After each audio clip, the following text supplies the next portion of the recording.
I'm the class of 1922 professor of chemistry and biology at MIT. I run a pretty nice sized research program including about 10 co-workers.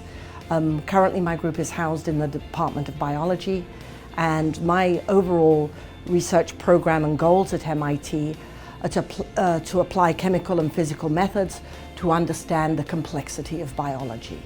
I'm homegrown at MIT, so I got my PhD at MIT in synthetic organic chemistry, and then after a few years away at Caltech, I moved back to MIT in 1999. My overall research really focuses on what people joke as being the third half of the genetic code.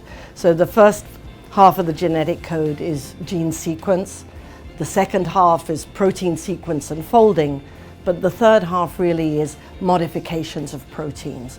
And so what my group tries to do is apply innovative chemical and physical methods to understand the repercussions of protein modification in a large array of different transformations.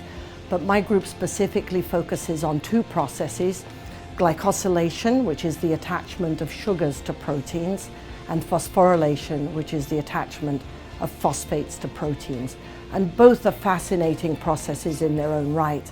And we really run a synergistic program where we develop tools and apply them specifically in these research areas to provide new fundamental insight, but also provide new tools for people in the community to use in their own systems. I love communicating the excitement of science and how much activity there is at the current time, how we are now able to delve into problems we never thought feasible to even tackle because of advances in technology.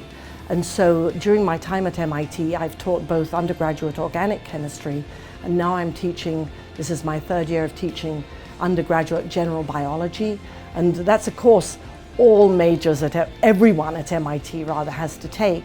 And many of the engineers go into this course somewhat unwillingly, but I really try to open to them the reality that together science and engineering can solve or at least provide insight into some of nature and medicine's most fundamental problems. So teaching to me is my way of realizing how spectacular biology is, communicating it, but also communicating that we are starting to understand it at such a molecular level. We're gaining a lot of control on understanding issues that face human health. Right, I think it really makes them realize after taking the class that biology isn't just, cutting up frogs on a dissection table anymore. It's really molecular, and it's really physical methods to really see molecules in action and understand processes at a much more atomic level than ever thought possible. So modern biology looks so different from old school biology that it's something we want them to realize, and there gains a lot of interest from not just the scientists but the engineers as well.